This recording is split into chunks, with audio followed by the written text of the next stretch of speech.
All right, well, welcome everyone. Thank you for taking some time out of your day to join in the York County Open Space Land Preservation Grants Program, the annual grants workshop. My name is Wade Gobrecht. I'm the director with the York County Planning Commission. We have Ann Walco, who's a long-range senior planner with the Planning Commission. And then we also have Lori. Do you want to introduce yourself? Sure. I'm Lori Ike. I'm the Recreation and Conservation Manager in DCNR's regional offices of Bureau of Recreation and Conservation. Thank you. And Kathy Bollinger will also be presenting today. Kathy, would you like to introduce yourself? Hi, everyone. Kathy Bollinger with York County Community Foundation. All right. Thank you. We have a good group on the line. Looking forward to showcasing the grant program and looking forward to the projects that come in through this grant application process. All right, just making sure you can see the screen change. Okay. So a quick overview. I'll start by giving some background about the county grant program, and then Ann will talk through the program objectives, the funding that we have available, eligible projects and activities, how to apply and who can apply, and then talk about the application process and timeline. After that, we'll turn it over to Lori Ike with DCNR to showcase how we cooperate and can leverage funding between the county and DCNR. And then this year, we have Kathy Bollinger with the York County Community Foundation to see how we can even leverage more funding through some of the projects that come in through this process, and how to make those projects more age-friendly for everyone. And then we'll go to a group question and answer session. Just a quick background, the county commissioners, we started this program in 2020 after realizing the amount of acreage that we were preserving and protecting in York County fell way below our benchmark of 2,500 acres per year. The county commissioners formalized the program and dedicated funding for open space protection.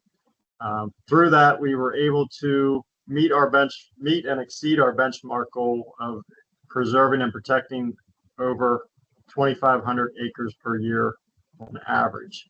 A piece of that was there's acquisition projects, there's planning projects, and then there's also the grant program that plays a piece in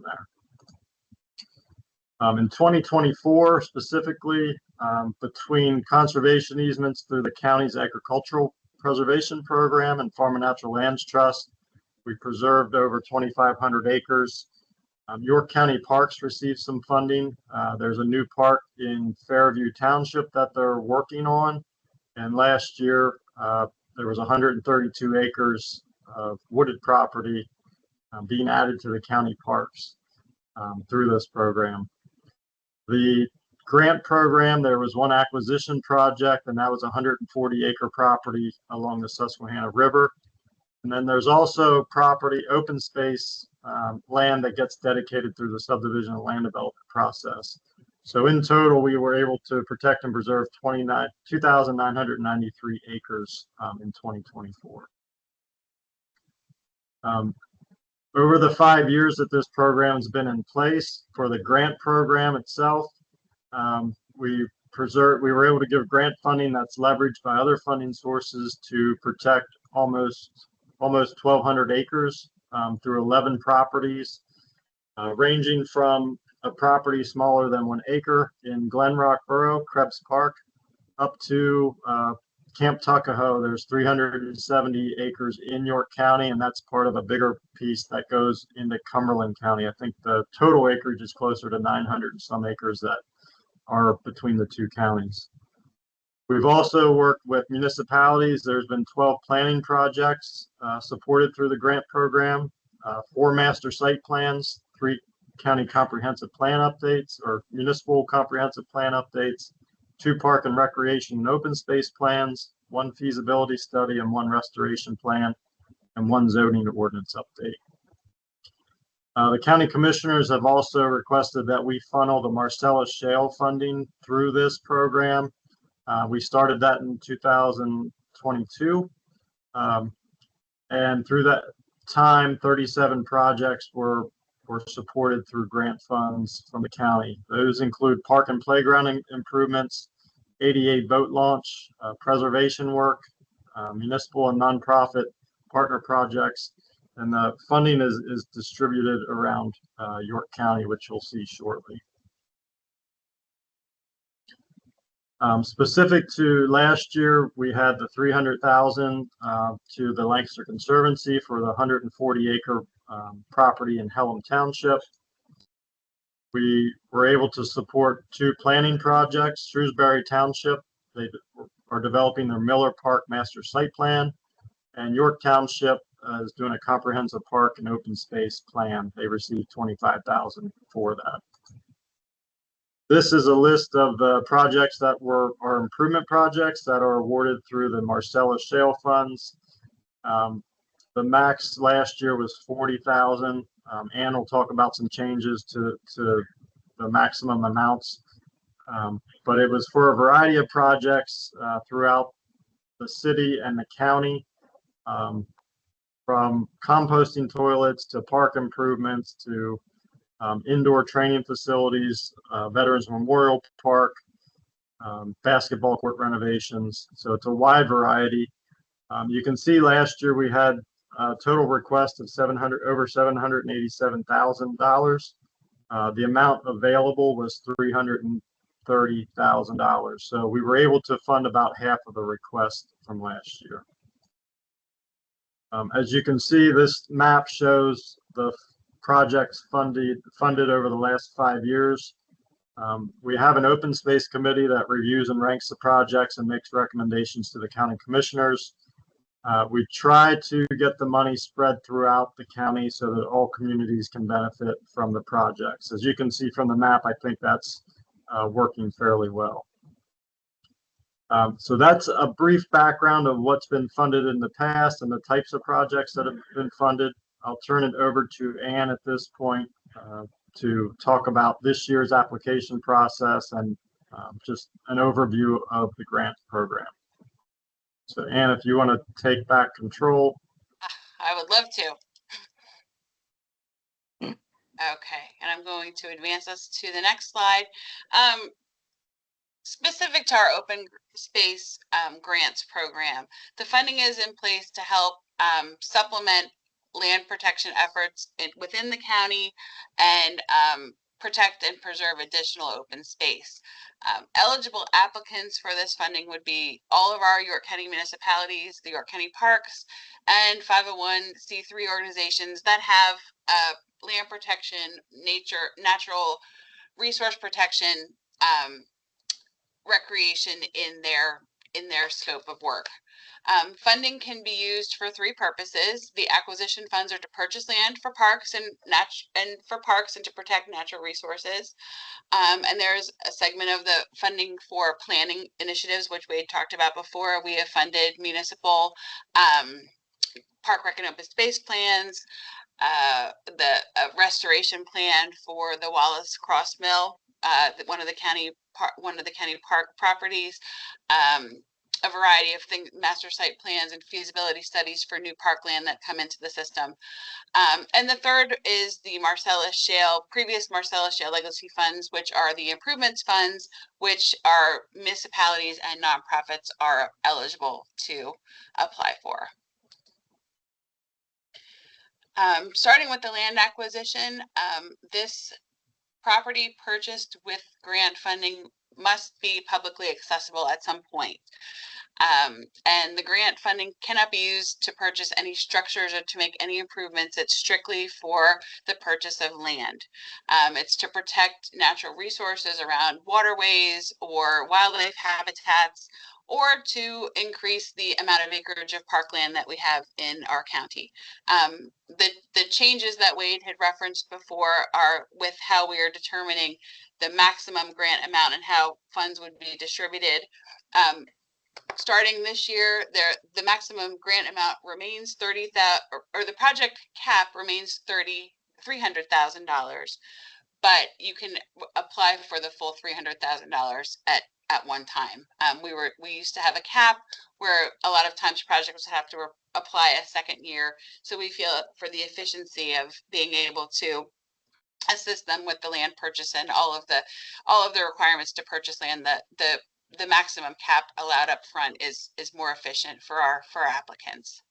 So that to say, $300,000 grant maximum amount for land acquisition, and there is a 50% match for that.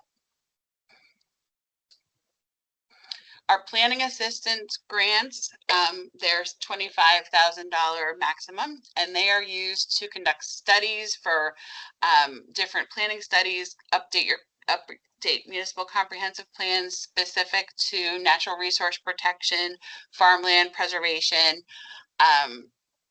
future land uses in that regard.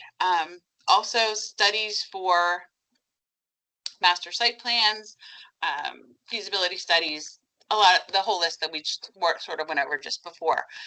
There is a 50% match for that, and to encourage some multi-municipal applications, we do give a special funding consideration for those, and the match up to 70% of the total cost. So there's a little bit of a benefit for municipalities that would be working together on a project in terms of what their required funding back to the project would be. And lastly, I'll talk about the improvements. There's a whole host of eligible expenses for the Act 13 funds that are now managed through the Open Space Improvements Program. They're listed above as planning, acquisition, development, rehab, and repair of greenways, recreational trails, open space, natural areas, community conservation and beautification projects, community heritage parks, and water resource management. And it's also used to acquire recreational or conservation purposes land that had been damaged or prone to damage from storms and flooding. Because the county is fortunate to have the open space funding set aside for planning that I just described, we have opted to prioritize improvement projects for this improvements funds. The maximum grant amount and the project cap is now $60,000. And this is handled on a reimbursement basis, and there is no match required for these funds. So, like I said, because we've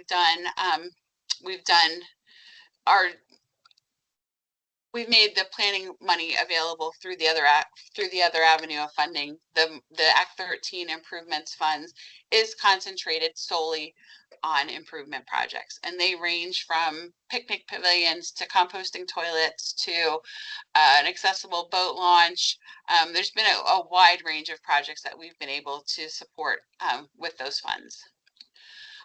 The process is quite simple. The application is available at yorkopenspace.org.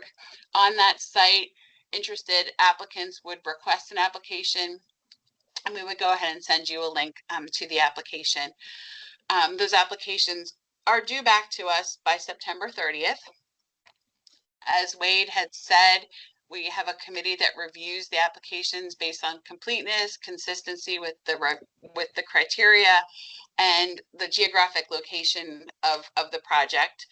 That group works together to make funding recommendations, and we like to present those to the county commissioners in December. The planning and acquisition projects are on a 3-year contract agreement, and the improvements as well, a 3-year funding window, not so much a contract because it is on a reimbursement basis, but the planning and acquisitions are on a 3-year contract agreement. And the County Planning Commission works as the administrator of this, so we will develop the agreements, we will process the initial and final payments, and we'll also do status checks throughout just so that we're able to make sure that our projects are staying on track.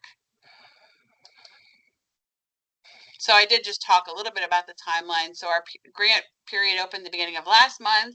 Our workshop is today.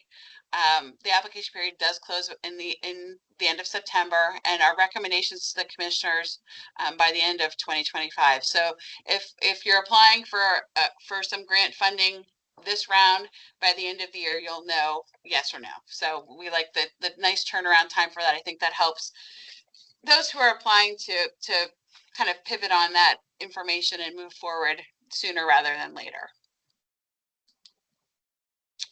So all that to say, that's our grant program in a nutshell. I want to allow plenty of time for other speakers, so I'm going to pass it off to Lori, and I will ask that if you have questions, kind of just hold them to the end. I think this way we'll make sure that all of our presenters get through the information that they came to share with us. So thank you, and I'll turn it over to Lori Ike.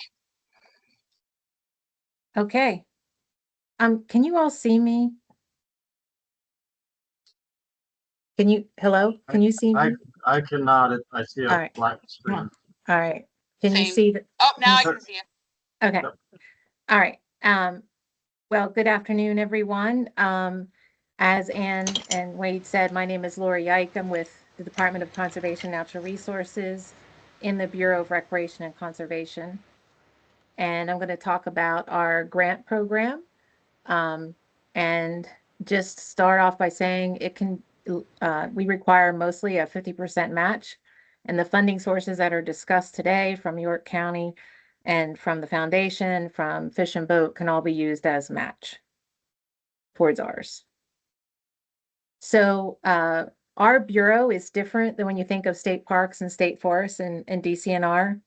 We do not own any land. We assist communities with meeting their recreation and conservation goals through our technical assistance and our grant program. And we are a leader in establishing partnerships. We facilitate partnerships. We convene partners to meet your recreation and conservation goals of your community.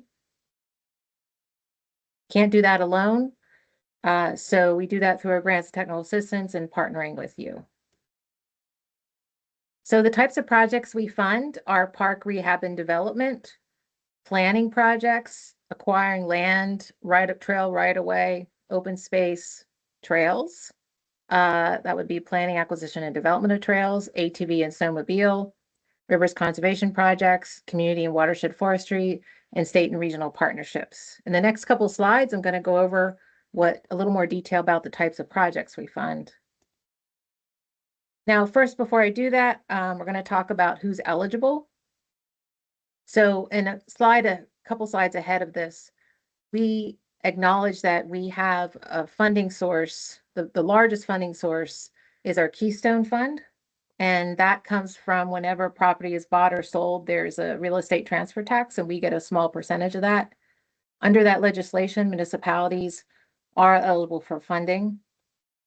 So that can mean counties, townships, and boroughs, municipal agencies, councils of governments, COGS, municipal authorities, intergovernmental commissions. Nonprofit organizations are also eligible. They have to be an appropriate and authorized organization. That means they've been in business. They are able to do business with the Commonwealth. They're a 501c3 nonprofit registered with the PA Bureau of Charitable Organizations. We have limited funding for nonprofit organizations for park development projects. Pre-qualified land trusts. So we think of York Heritage. I'm going to pronounce this wrong. York Farmland Heritage Trust is a land trust, and so is the Lancaster Conservancy, which was mentioned earlier, that received funding from the York program. For-profit businesses, we have a limited funding source. This is only eligible for our federal programs, the PA recreational trails, and the snowmobile and ATV restricted accounts. So that's for snowmobile. Whenever you own a snowmobile or ATV and you register with the Commonwealth, that's where some of the grant money comes from.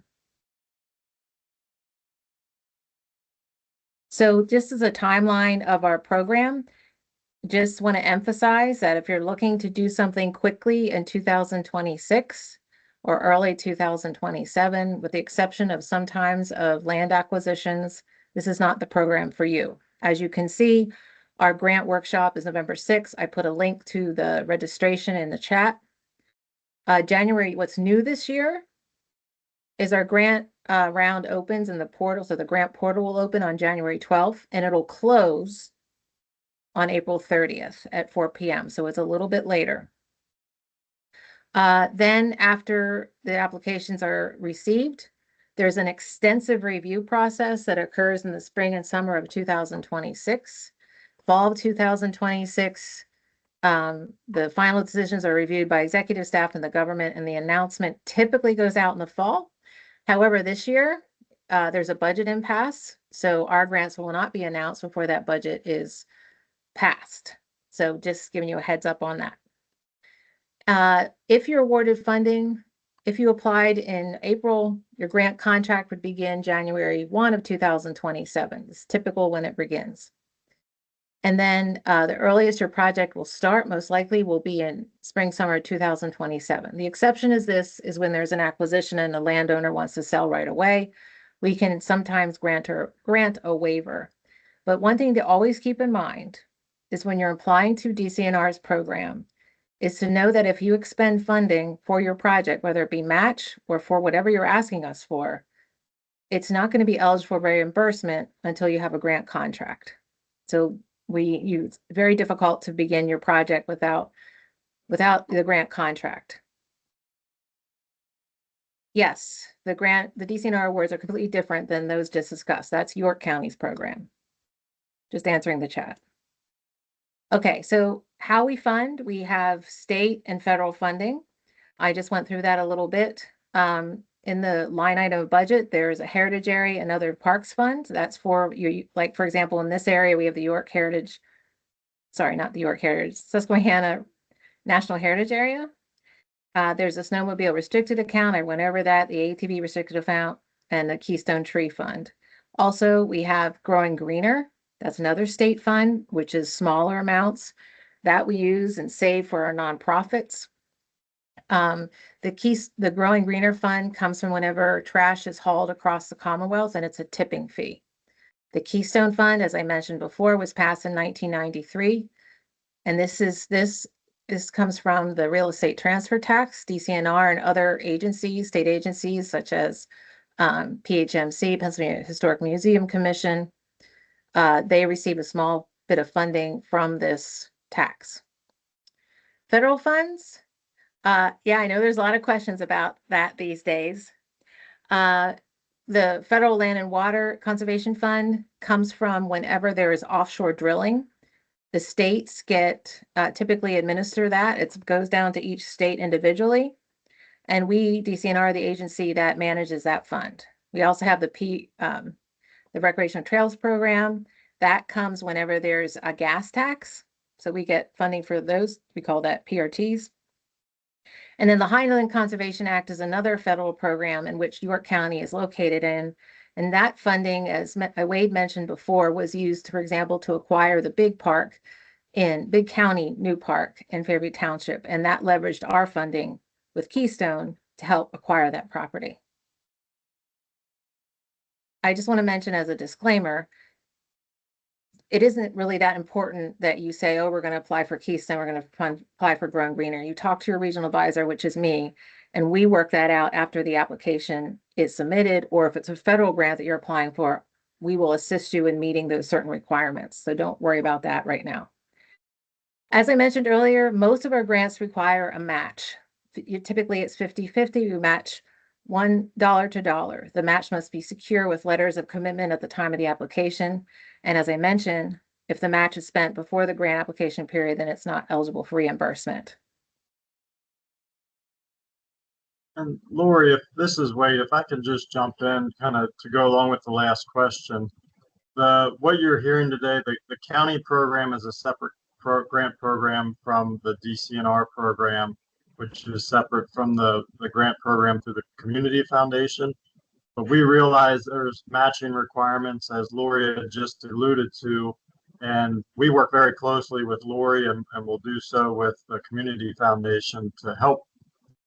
Hopefully, the hope is that we can use the county funds to leverage some of these other sources and vice versa to get a better project and more funding to the municipalities and nonprofits to make the projects come to fruition. So while they are all three separate grant opportunities, we do envision working together to help match and leverage those funding sources.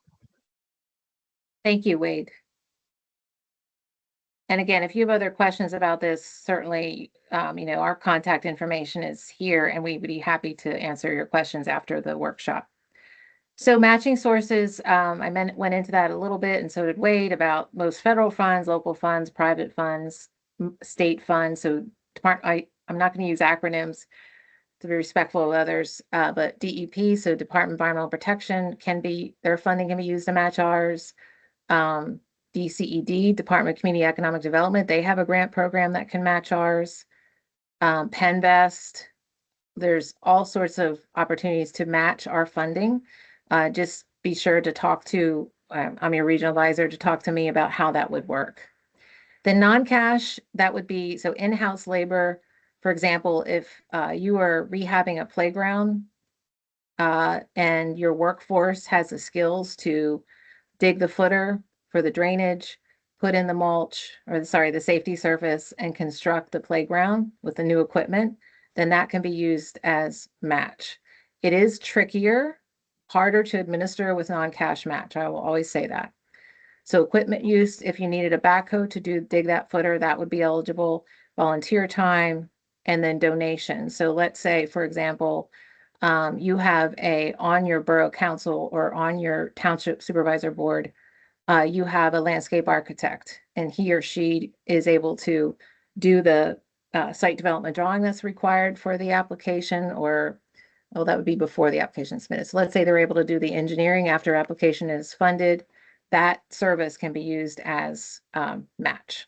But again, non-cash match is very tricky. So please talk to me about that. Cash is always much easier for both the Commonwealth and for you as an applicant to administer and manage the grant. So across the Commonwealth, we have 6 regional offices. So what you need to do is call the regional advisor who's located in the county that they serve. So obviously I serve York. I also serve Lancaster, Dauphin, and Lebanon counties. And then my team here, you can see in Region 3 West, we call it, Lindsay Bear is there, and West Farragut is on my team in the north. So you can see all the regional offices. So our grants and all the information and the applications are all submitted through our grants portal. And as I mentioned earlier, the grants portal to submit applications begins January 12th for the 2026 applications. But you can certainly go in there and look, and you can find all sorts of information about our grants, as well as last year's webinar. You can watch videos. It's very, very helpful. And often what I'll do before I'll meet with you in person is I'll say, hey, please go to this link and look at this video to make sure that, hey, you determine, or you're pretty sure, hey, this is a great program fit for our project, or no, we need to build this beginning of 2026, and then that won't be a good fit for our program. Okay, so park rehab and development. This is our most popular type of project. You want to build new or rehab an existing park. So I'm not going to go over all the different types of projects that we funded. York County, we funded, I can think of an example of every one of these municipalities, maybe skate parks, I'm not too sure about, but all the other ones we've funded. Pavilions, indoor recreation facilities. Probably the most popular one that we're seeing right now is pickleball, as far as park rehab and development. And to make an application competitive, it's typically can be multiple amenities. It could be a playground and a pavilion. It could be a walking path around the park. So sometimes it's a combination of things, always depending on how much matching sources you have. The typical award is 100 to 250. However, we always say ask for what you need. But if you are applying for 100 or 250 and you're a community over 5,000, you would need $50,000 in match, or 125 if you're applying for 250. So you get the gist. Now, for small communities, we have a special program. So small communities consist of those with a population of under 5,000. They require a lower match. However, they cannot be more than $110,000 total project. So you can see here, there's grant requests from 60 to 100,000, and they require a lower match. So you can see in this chart, if your total project cost, I'm just going to add these together, right? If your total project cost is $90,000, you would apply for 60,000, you would need 30,000 in match. You know, I'm not going to go through all this together. I'm sorry, the maximum is 170, excuse me. So the grant request would be 100 for the max, and then 70 would be your match requirement. So projects that are over 170,000 and you're still a small community are not put into this category. The match then would be 50-50. Planning, this involves, we have opportunities with York's program as well to match this. So a comprehensive open space plan and greenways plan for a community or a regional plan. Master site development plan, that's when you look at a specific park and the inner workings of that park within the boundary of that park. You're looking at one park. And usually it's a larger park of 50 acres or more. For indoor facilities, we require a feasibility study. So if you have an existing or planned pool or recreation facility, we require a feasibility study that basically is a business plan for what you're proposing to do. So you hire a consultant and they look at the infrastructure of the pool. They look at the rates that other pools are charging, public pools are charging around you. They examine the engineering, making sure that your engineering and your facilities are up to code, those kinds of things. And then at the end of the day, and then there's a public, all these require public input. Then that feasibility study will also allow you, will show phasing of development of a pool because they're very expensive to rehab, and funding sources. There's land conservation and stewardship plan. So this is more applicable to land trusts. They own a piece of land. It has, let's say, a lot of invasives. They want to figure out how to maintain it, how to get rid of the invasives, costs, that kind of thing. This typical award 25 to 75,000, I think it's low. We have funded planning projects for more than 75,000, but this is just a guide.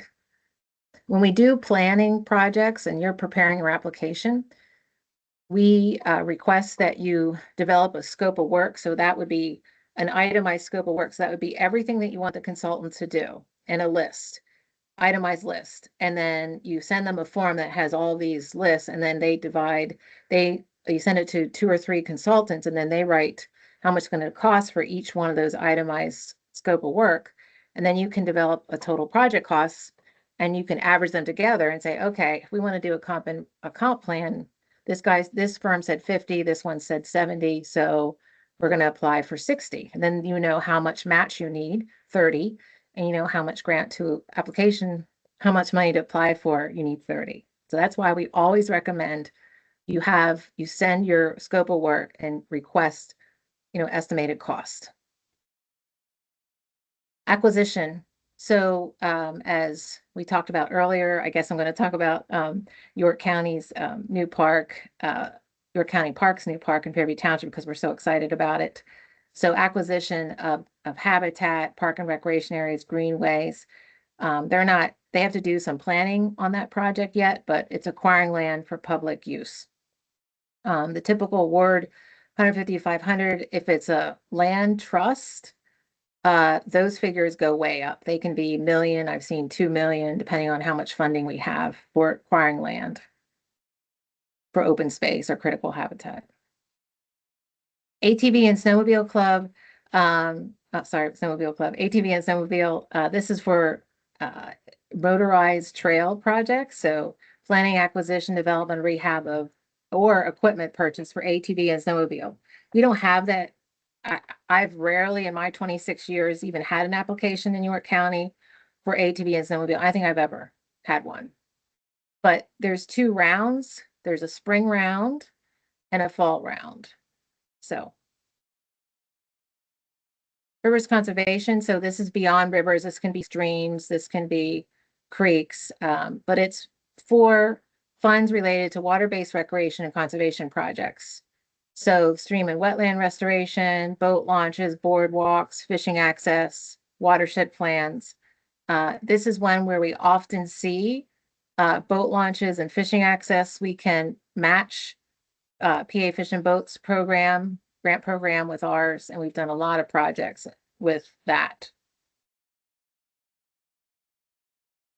Community and watershed forestry, this is one of our newer programs. So this is when a riparian buffer, in case you're not familiar with that, that is the area of the land on either side of a body of water.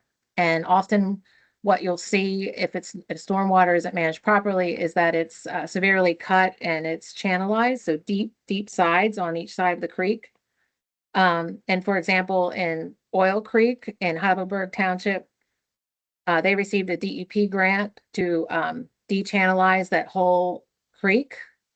And it's helping to prevent flooding. And also then York Heritage Rail Trail is building the Northern Trolley Trail on that land. And it crosses the creek a couple times. So they need to stabilize the stream banks before they built the trail. I would highly recommend you go see that when it's done. It's going to be fabulous. But at any rate, we fund planting of trees here. We fund a lawn to habitat. So there's so many benefits in planting trees and just having a monoculture of grass, which doesn't provide much ecological benefit to people or to animals. Minimum grant request is $50,000 and the match is 20%. So our state and regional partnerships, these support statewide and regional initiatives such as, I mentioned the Heritage Area. Also, we have in York County, Susquehanna Riverlands Conservation Landscape as another regional entity. We also support our statewide partners such as the Pennsylvania Recreation Park Society, PA Conserve, which is the conservation organization that supports conservation organizations across the Commonwealth. And also we have small capacity grants are called PEERS. That's for a small study and you can apply anytime. For that, let's say you have 3 municipalities and you have one pool and you're figuring out, well, how much should each municipality pay to maintain and operate that pool? That could be a peer study. We also you can do a peer study to figure out if it's feasible to hire a full-time circuit rider. A circuit rider is a professional recreation director. So I know Kate King is on this call. So a long time ago, my friend, you were involved in the Spring Grove Rec Commission. You've expanded that. You've partnered with YMCA, YWCA. Yeah, YMCA. Help me out there, Kate, in the chat. But your group, your commission has grown. And it all started out with doing a peer study with the municipalities who would like to work together. And the peer study is a roadmap for how each municipality will support the salary and the operations and of that new recreation department. And that circuit rider then serves all the municipalities in that intermunicipal cooperative agreement. Okay. So here are some application tips. I'm sure this applies to all the grants programs that we're talking about today, at least most of them. So first things first is contact me to talk about your project. Look at the application. You can see it online now. It's not going to change that much for 26. You're going to need, if you're applying for development, that's development of a trail or development of a park, you're going to need to hire a professional landscape architect or engineer to develop a site development drawing and an accurate cost estimate. Right with the reviewer in mind, I had an application submitted in the spring that was 18 pages long. I'm not kidding you, 18 pages long. So we review hundreds of applications and that was really difficult to read. Answers based on the specific scope of work. So if you're applying for developing a baseball field and you're answering the questions as if you were rehabbing riparian buffer or enhancing riparian buffer, that's not going to work. You got to focus on the scope of work for your application that you're submitting money for. Don't start the application at the last minute.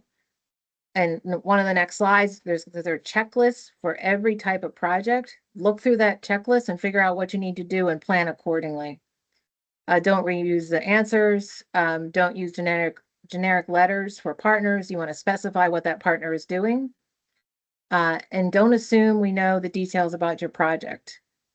If there's very short answers on the other end of the spectrum, you're not going to score as high as well.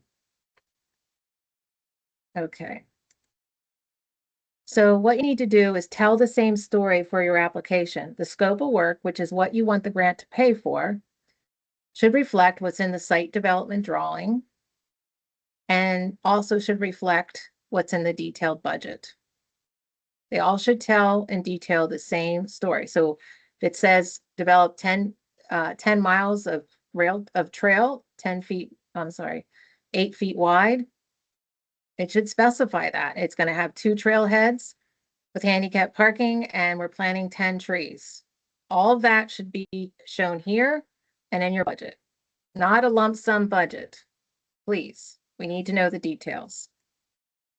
So this is just a little bit what I was talking about. It might be hard to read, but here's the scope of work, describes it, and each one of these things is outlined here in the site development drawing and is outlined here on the detailed cost estimate.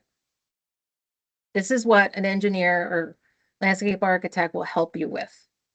So the safety surface would be there and the safety surface would be here. Each project type has a ready-to-go checklist. So this is for development projects. This is all in our grant portal. You can look at it now and you can say, okay, for a development project, I'm going to need to hire a consultant. I'm going to need a site development drawing. I need a cost estimate, and I'm going to need to own the property. That's another thing. So whoever owns a property needs to be the applicant. So look through that checklist based on the project type so you know what you need to do to be ready for submission by April 30th. Again, just to review, talk to your regional advisor, which is me, and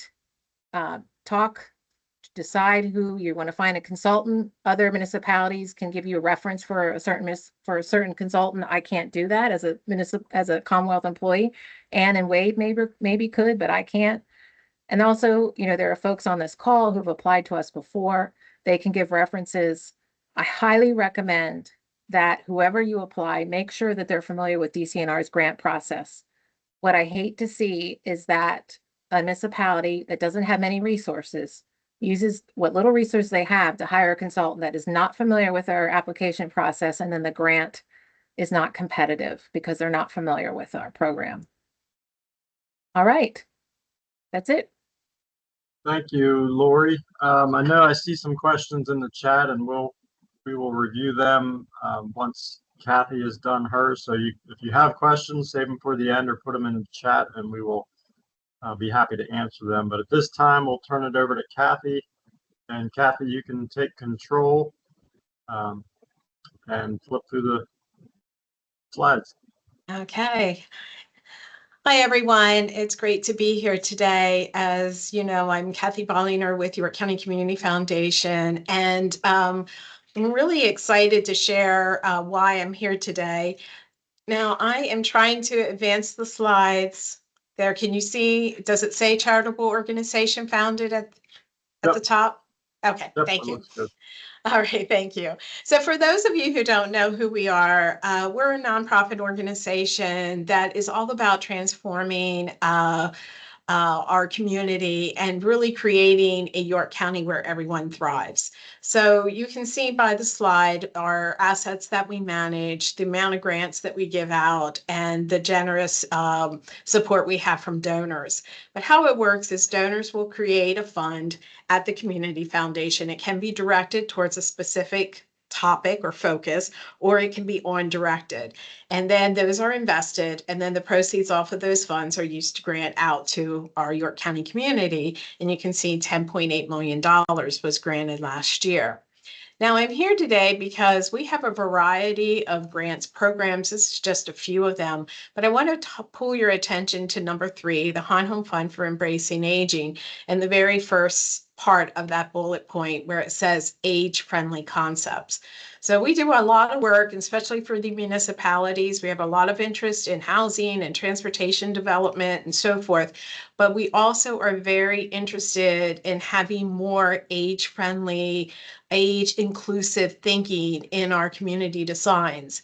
So why do we do this? Why do we focus on it? Well, you can see by this slide, York County's turning into a barrel shape. At one point in time, this was a big triangle, very few people were living longer. But as we have nearly 40% of York Countyans are age 50 and older, and people are living longer lives, we know that it's important to assure that there's access to opportunities, resources, support, and the amenities, the places we want to go in York County, regardless of our age. So when we talk about age-friendly network or age friendliness, age inclusiveness, it's all about applying, does it work for people of all ages lens. Now, why am I bringing this up when you're talking about grants for open spaces? Well, I don't know if you're aware, but York County is enrolled in the World Health Organization's network of age-friendly cities and communities. We've been enrolled in it since 2020. The entry point here in the United States is AARP's network of age-friendly states and communities. So how this works is when a county wants to enroll in this, or a municipality, a town, borough, whatever, what you can do is you have the highest ranking elected official write a letter of support and share that they are dedicated to creating a community where residents and advocates can live safely, comfortably, and actively in their homes, in their communities. It's a 5-year process, and the reason I'm showing this to you is in case you might be interested in enrolling as well. So just because your county's enrolled, that does not hinder you or stop you, municipalities, from enrolling in the network yourself. But it is a 5-year process, and you can see what the steps there are within the process: conducting that community assessment need, developing an action plan, working the action plan, and submitting a goal. York County is at the end of our first cycle. So I'm in the process now of writing the progress report for our first age-friendly plan. It can be, as I mentioned, it can be a statewide plan, county, municipality, town, city. It can sit in a government office, sometimes in a special organization. United Ways across the area are leading it. Age-friendly plans, of course, we are here at the Community Foundation. But it can focus on any of the 8 domains that I showed in that prior slide. So one of the 8 domains up here in built environments is outdoor spaces and buildings, in addition to housing and transportation. And that's why we're here today, because we are interested in partnering as you are submitting your grant requests, whether it's for comprehensive plans, whether it's for updating a park or redoing a park. We want to be able to help provide some funding if it has an age-friendly lens. Now, in addition to York County being in the age-friendly network, so is the state or Commonwealth of Pennsylvania. And on May 29th, Governor Shapiro announced that Pennsylvania is now enrolled, and this came out of his 10-year multi-sector aging plan called Aging Our Way PA, and you can see what the tactic was. But what's exciting now that every Pennsylvanian is part of this age-friendly network is, as a result of this, there are more funding available and to bring together and advance age-friendly thinking. So before I jump into sharing some of what those are, I just want to give some examples of an age-friendly lens, age-inclusive lens. It's providing residents of all ages with education and information on driver safety, vehicle safety, alternate transportation options. Recruit residents of all ages to conduct walking and driving audits to assess pain points and identify opportunities. And that can be true for your parks as well.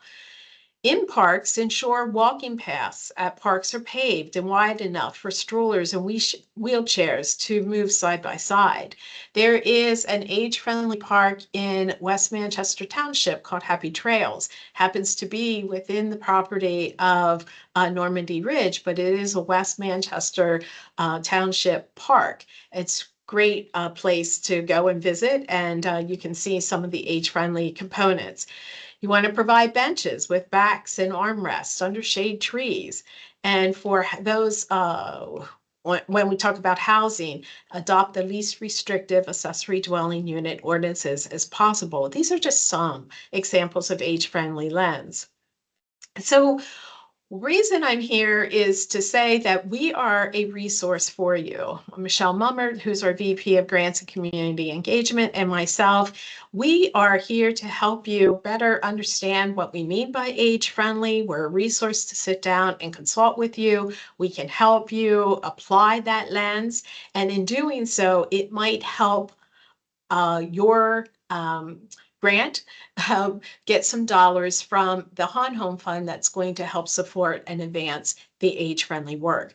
So we're not asking you yet to specifically apply directly through our system, but as your requests come in, if they have age-friendly components to it, that will be something that we'll be evaluating, and the Planning Commission will be able to share that with us, and we'll be able to determine if we have some funding to help move that forward. But in addition to that, because of this age-friendly state initiative, first of all, we serve on a statewide committee that helped bring Pennsylvania into the network.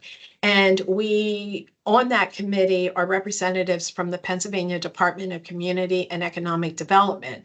And some municipalities on the call might be very aware of their municipal assistant planning grants. But I wanted to share with you, if you look at number 2 there, age-friendly plans and applying an age-friendly lens now to your community planning for any of those 8 domains of livability that I had shown on that one chart, that one graphic, now qualify for municipal assistance planning grants. So that's very, very exciting. In addition, there's going to be a funders collaborative that will be launching in 2026 that is also focused on helping communities within Pennsylvania, not only those who are currently enrolled in the network, but those who want to enroll in the network, be able to find additional dollars to help advance age-friendly transportation and age-friendly open spaces, age-friendly housing. And then in addition, speaking of transportation, in case that you weren't aware, United Way also provides some grants. And right now they're transportation innovation grants, which are to fund new and forward-thinking initiatives to create systemic change across our county. That is currently open. And Laura O'Grady at United Way is the contact for that. So I didn't go into details about how to apply or what that all means. I just want you to know that we are here and we're interested in having more age-friendly, age-inclusive lenses to open spaces and parks, planning, and so forth. We're a resource for you. And I hope that you'll reach out to me or Michelle with any questions. So I'll turn it back over to you, Ann and Wade.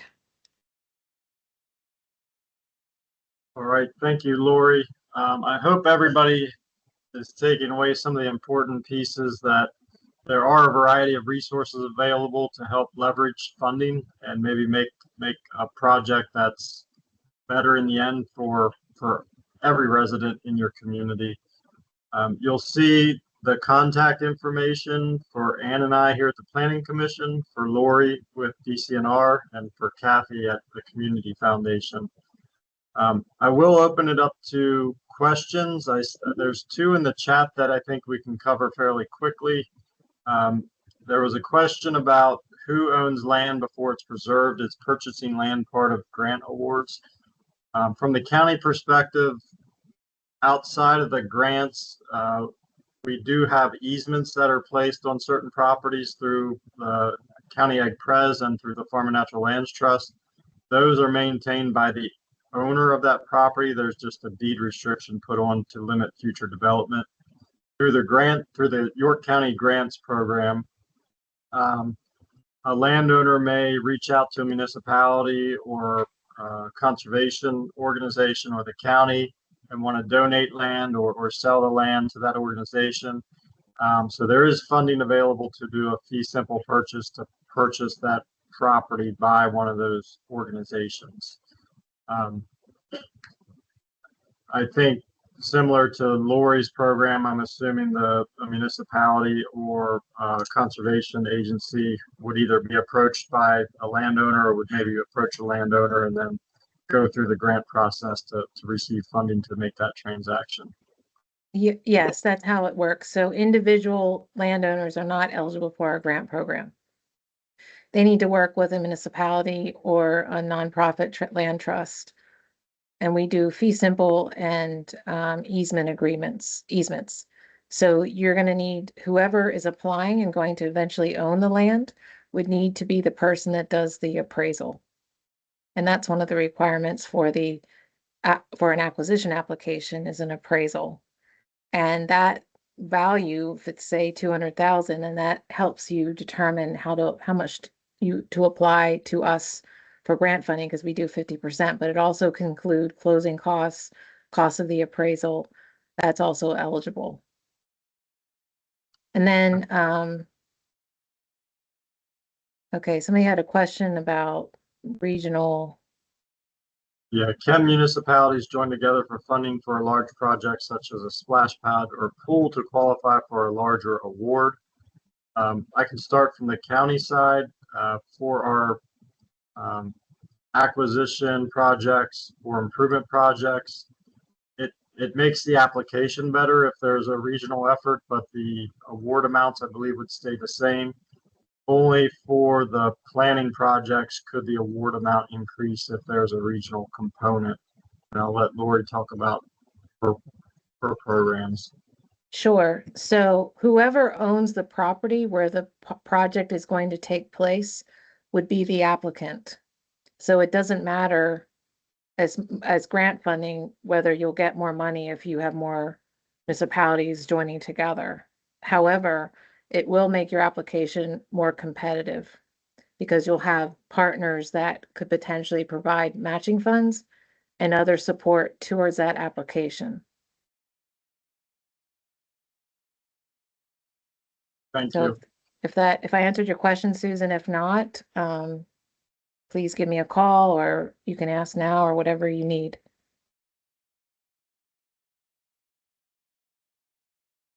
And we can open it up if there's anybody else that would like to, has a question right now, we can help to answer that.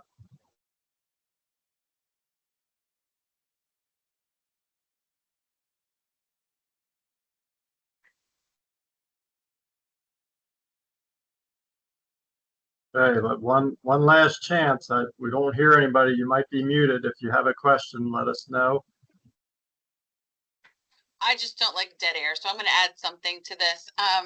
The application process when you do apply to the county program, it's done through SurveyMonkey, and it's designed so that you can start it, step away from it, it saves. You can go back and finish it another time. You don't have to sit down and start and finish it in one sitting.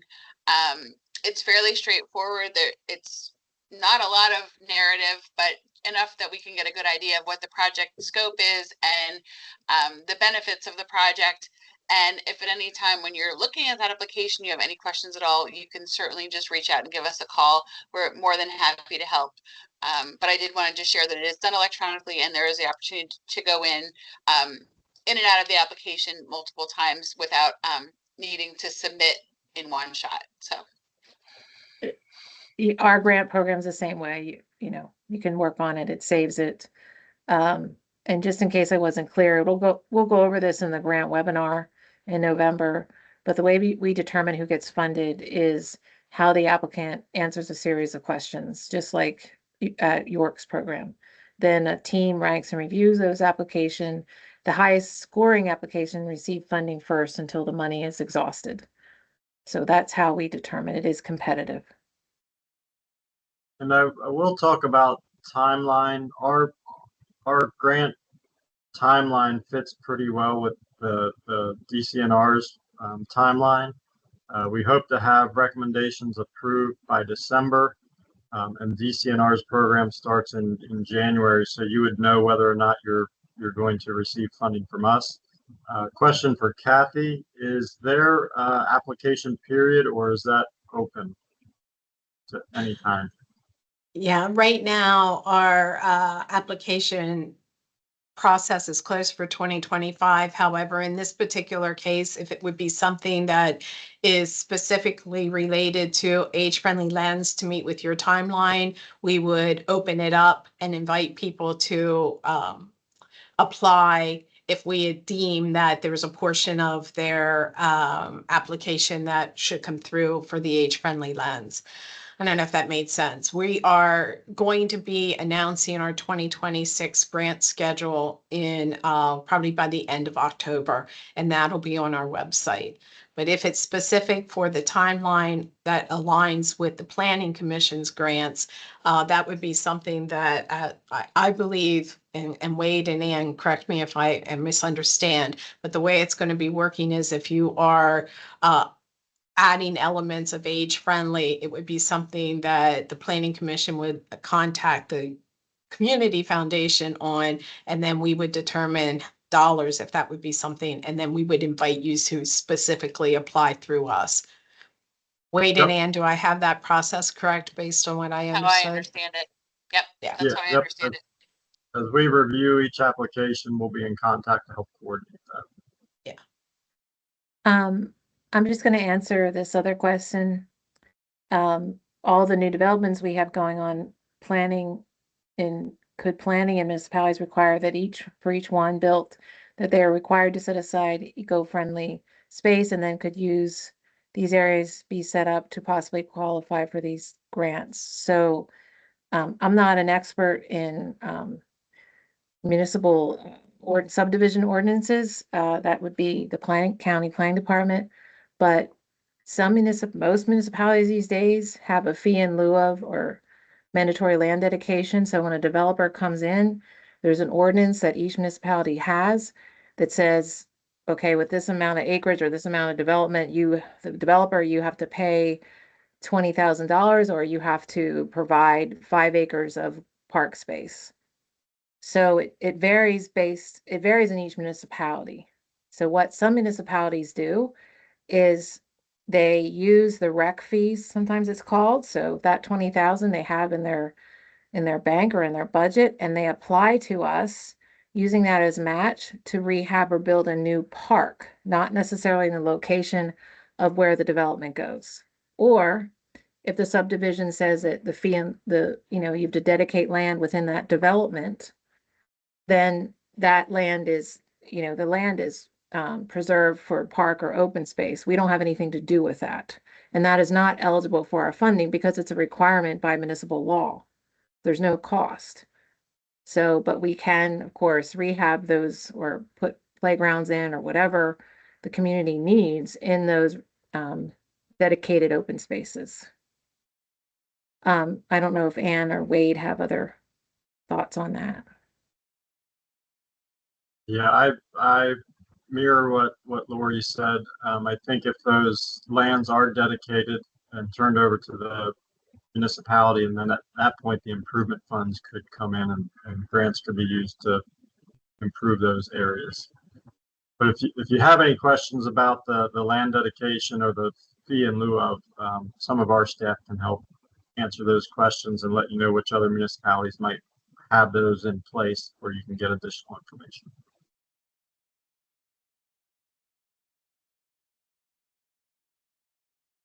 And last chance for any other questions.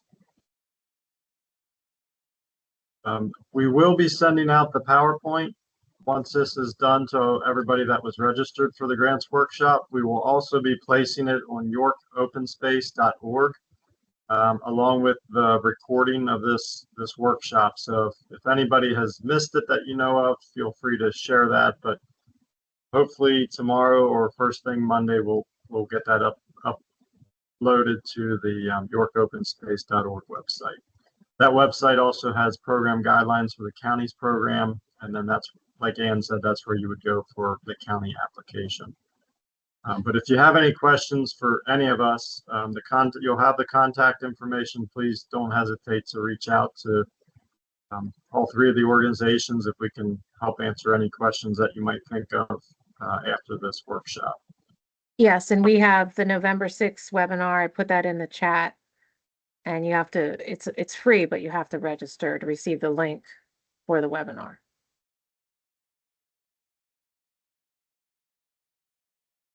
Okay, with that, thank you, everybody. I know it was an hour out of your day, but appreciate you listening in, and hopefully it was helpful. And we look forward to receiving some good projects for this grant round. And thank you to Kathy and Lori for taking time to help out as well. I think it makes a holistic approach to some of these projects. So much appreciated. Yes, Thank you. Thank Thank you. you. Take care, everyone. Bye. All right. Thank you. Bye. Bye.